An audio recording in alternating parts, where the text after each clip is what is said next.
Paz do Senhor. Aqui quem vos fala é vosso irmão em Cristo, Gideão Mariano da Silva, do canal Momento com Deus.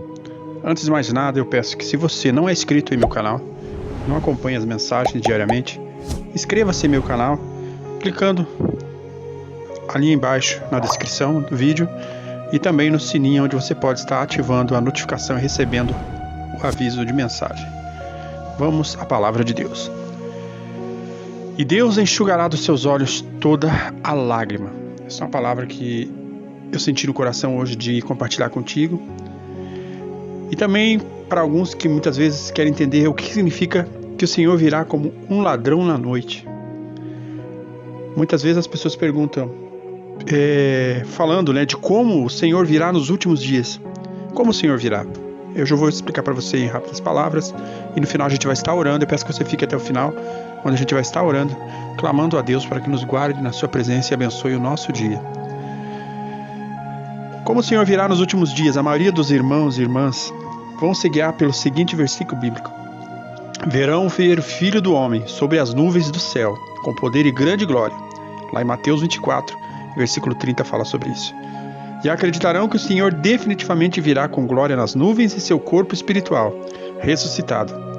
Mas ainda há algumas pessoas perplexas com esta afirmação, porque Apocalipse profetizou, eis que venho como ladrão. Apocalipse 16 e 15. Pois, se não vigiares, virei como ladrão e não saberás a que hora sobre ti virei. Apocalipse 3, 3. O Senhor disse claramente que virá como um ladrão, porém ele virá também em glória nas nuvens. Isto fala da segunda vinda de Jesus após a grande tribulação, quando ele virá para reinar e fazer o seu reinado do milênio na terra. Jesus virá em grande glória nas nuvens e pisará sobre a terra. Todos os olhos verão, diz na Bíblia que todos os olhos o verão. Todos aqui na terra que estarem vivos verão ele. Não precisar de abertura de vida espiritual para ver Jesus, pois todos os olhos verão em carne, porque Jesus virá em um corpo glorificado. Porém, quando fala da primeira vinda de Jesus, que ele virá como um ladrão, ele virá sem aviso. O Senhor disse claramente que viria como ladrão, quer dizer, ele viria em um momento indeterminado. Se o Senhor disse claramente, ele falou que viria como um ladrão, quer dizer, ele viria num momento indeterminado. Se o Senhor viesse nas nuvens, todos o veriam, não é? Se for assim, como a profecia da volta do Senhor, como o ladrão será cumprida, não teria sentido. Este é o mistério para muitas pessoas. E hoje vamos explicar para você sobre esse problema, sobre essa ideia que muitos têm e falam às vezes algo que não é correto. Porque Jesus virá em glória e poder, mas não é nessa primeira vinda. De que maneira a profecia da volta do Senhor Jesus como ladrão será cumprida? De que forma? Vem como ladrão significa, irmãos, que ninguém sabe o momento exato do retorno do Senhor. E isso também significa que o Senhor virá secretamente, como um filho do homem. Por isso a palavra arrebatar. Arrebatar significa arrancar. Há muitas explicações em lugares na Bíblia que profetizam a vinda secreta do Senhor. Por exemplo, em Lucas 12, versículo 40 fala, estais vós também apercebidos, porque numa hora em que não penseis, virá o Filho do Homem. Pois assim como um relâmpago fuzilando em uma extremidade do céu e ilumina até a outra extremidade, assim também será o Filho do Homem no seu dia. Mas o primeiro é necessário que ele padeça muitas coisas e que seja rejeitado por esta geração. Lucas 17, 24 e 25 fala essa palavra. Todas essas profecias mencionam o Filho do Homem falando de uma forma correta, como ele veio e por que ele teve que morrer. Falando do Filho do Homem significa nascer de homem e ser humano, normal. Um corpo espiritual não pode ser chamado de Filho do Homem, assim como Deus Jeová é o Espírito. Os anjos são espíritos, e o corpo espiritual do Senhor Jesus, após ele ressurgir, também é o Espírito. Corpos espirituais não podem ser chamados de Filho do Homem, só os do encarnado em homem, que nasce de homem, tem pai e mãe, torna-se uma pessoa normal e vive entre as pessoas. Pode ser chamado de Filho do Homem.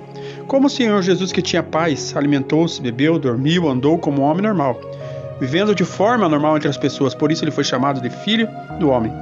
As Escrituras também mencionam que primeiro é necessário que ele padeça muitas coisas e que seja rejeitado por esta geração. Assim Jesus falou. Somente quando Deus se encarnou, ou se encarnar para fazer sua obra em segredo, poderá possivelmente sofrer. Se o Senhor aparecesse hoje publicamente às pessoas nas nuvens, no seu corpo espiritual, todos o adorariam. E ele não seria rejeitado nem sofreria por ninguém. Assim como quando o Senhor Jesus veio pela primeira vez fazer seu trabalho, se ele tivesse feito isso em um corpo espiritual, ninguém teria ousado resistir a ele, já que o Senhor Jesus apareceu como Filho do Homem para fazer a sua obra, com uma aparência muito comum e normal. Os principais sacerdotes da época, judeus, escribas, os fariseus principalmente, eles não o reconhecem, nem reconheceram como Cristo, e assim não trataram ele como Deus. E além disso, eles ainda resistiram fortemente e condenaram o Senhor de acordo com as coisas da época, conforme suas noções, imaginações. No final, eles se uniram com o governo romano para crucificar o Senhor Jesus Cristo.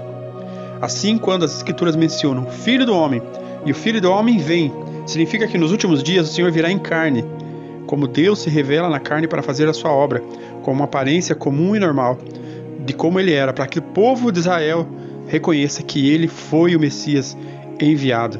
Amém? As pessoas não são capazes de reconhecê-lo como próprio Deus, e assim a aparência e a obra de Deus ficam escondidas para as pessoas. Portanto, é perfeitamente apropriado usar a parábola: vem como um ladrão. Se o Senhor viesse publicamente nas nuvens no seu corpo espiritual ressuscitado, todos reconheceriam, e por isso não poderia vir como um ladrão. Pode-se ver que o Senhor que aparece ao povo, tornando seu Filho do Homem em carne, cumpriu plenamente a profecia da vinda secreta do Senhor. De que forma a profecia da volta do Senhor nas nuvens será cumprida? Muitos já perguntaram para mim. Algumas pessoas podem dizer que essas duas profecias parecem contraditórias, já que uma trata da vinda secreta do Senhor em carne e outra da vinda do Senhor nas nuvens. De fato, não há contradição em uma delas.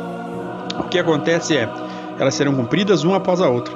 Em outras palavras, o Senhor primeiro vem secretamente, arrebata, depois aparece publicamente nas nuvens. Isso está relacionado com a obra do Senhor, que fará nos últimos dias. Agora vamos ver alguns versículos aqui.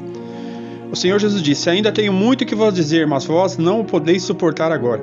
Quando vier, porém, aquele, o Espírito da verdade, ele vos guiará toda a verdade, porque não falará por si mesmo, mas dirá o que tiver ouvido e vos anunciará as coisas vindouras. João 16, 12 e 13. E Jesus fala mais: quem me rejeita e não recebe as minhas palavras, já tem quem o julgue. A palavra que tenho pregado, essa o julgará no último dia. João também fala sobre isso, porque já é tempo que comece o julgamento pela casa de Deus. Santifica-nos, na verdade, da sua palavra. Amém? Por isso que Jesus fala da sua volta secreta. Os sinais dos fins dos tempos já estão aí. E Jesus falou que nos finais dos tempos, bem-aventurados aqueles que são humildes de espírito, porque deles é o reino dos céus. Então temos de seguir o ensinamento do Senhor. Quando ouvimos alguém testificar que o Senhor veio, devemos ter o coração humilde e procurar ver se o caminho tem a verdade, e se nele tem a voz de Deus. Quando estivermos seguros, deveremos aceitar rapidamente o verdadeiro caminho. Só assim poderemos dar as boas-vindas ao regresso do Senhor e festejar com Ele. Como diz a Bíblia: eis que estou à porta e bato, se alguém ouvir a minha voz e abrir, entrarei na sua casa, e com ele cearei e ele comigo. Amém? Jesus fala que enxugará todo o pranto do rosto daqueles que choram. E já não haverá mais tristeza, não haverá mais luta, não haverá mais dor, não haverá mais sofrimento. Quando Jesus fala dessa forma, irmãos, ele fala de algo muito lindo: sem lágrimas. Por que sem lágrimas? Porque tudo o que faz a pessoa sofrer hoje, causar dor, é a lágrima. A lágrima é o significado, é o sentido do sofrimento do ser humano. Quando a pessoa está chorando, muito raro chorar de alegria. Geralmente ele chora de tristeza. E a palavra de Deus fala em Apocalipse 21, versículo 4, que ele enxugará de seus olhos todas as lágrimas. E não haverá mais morte, nem haverá mais pranto, nem lamento e nem dor, porque já as primeiras coisas são passadas. Cada um de nós deseja uma vida sem tristeza aqui na terra. Todos fomos criados por Deus. No princípio, lá foram colocados Adão e Eva dentro do maravilhoso jardim do Éden. Eles não sentiam as dores de parto, da morte, da doença, nem da velhice, e nem sofriam de ansiedade, e nem de angústia, e tinham uma vida boa com Deus. Mais tarde não deram ouvido às palavras, e comeram o fruto da árvore do reconhecimento do bem e do mal, e passaram a ter vidas dolorosas. Mas Deus quer salvar a humanidade. Por isso vamos clamar hoje e orar a Deus. Eu peço que, se você estiver onde você esteja, feche os teus olhos nesse momento e reflita comigo esta oração.